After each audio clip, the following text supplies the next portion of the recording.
Bonjour, dans la vidéo précédente, nous avons parlé des deux conditions majeures pour pouvoir postuler dans les community college comme université pour aller étudier aux États-Unis. Alors, dans ces conditions, les deux conditions se sont résumées. Il faut être âgé au moins de 16 ans et il faut avoir eu le bac. Bien, d'accord, c'est bien noté.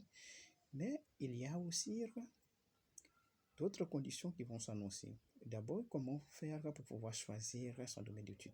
D'abord, il faut faire très attention en ce qui concerne le domaine d'études. Il faut bien choisir son domaine d'études.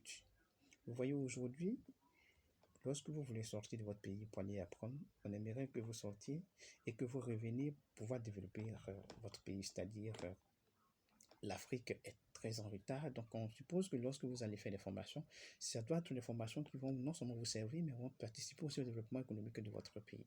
Donc, si vous choisissez des formations qui ne vont rien apporter non seulement à votre vie, et puis rien également à votre société, vous voyez que vous n'êtes pas le candidat qualifié ou éligible à qui on pourrait donner un visa.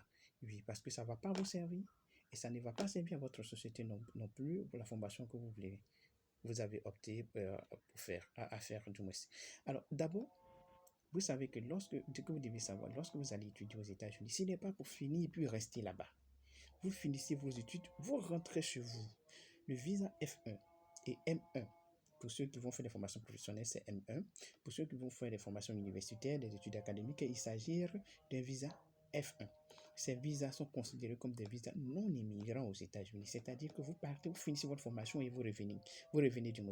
Ce n'est pas aux États-Unis de vous trouver de l'emploi. Donc, ne choisissez pas votre formation en fonction des réalités de là-bas.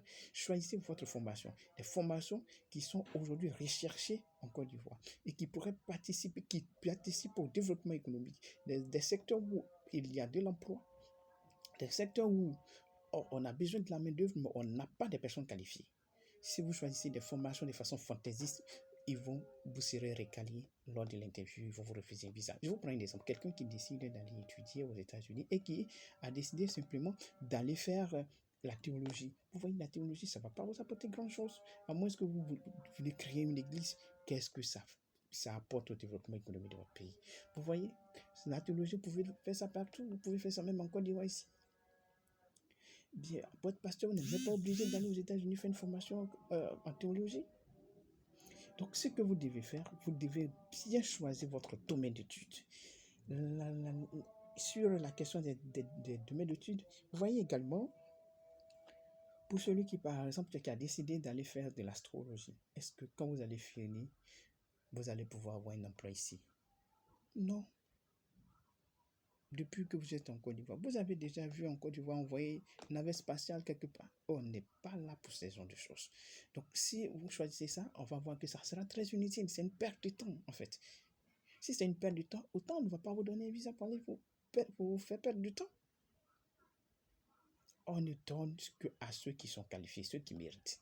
Si vous choisissez des formations qui constituent en elles-mêmes un souci pour vous, vous allez voir que ça sera difficile pour vous d'obtenir un visa parce que quand vous allez finir la formation, vous allez venir gonfler le nombre de chômeurs en Côte d'Ivoire où vous allez vouloir rester là-bas puisque vous savez que vous n'avez pas d'opportunité d'emploi ici. Pour celui qui décide d'aller apprendre l'anglais, c'est très décevant aujourd'hui. Vous voulez quitter la Côte d'Ivoire pour aller apprendre l'anglais aux États-Unis, où vous allez dépenser des millions pour pouvoir faire votre formation.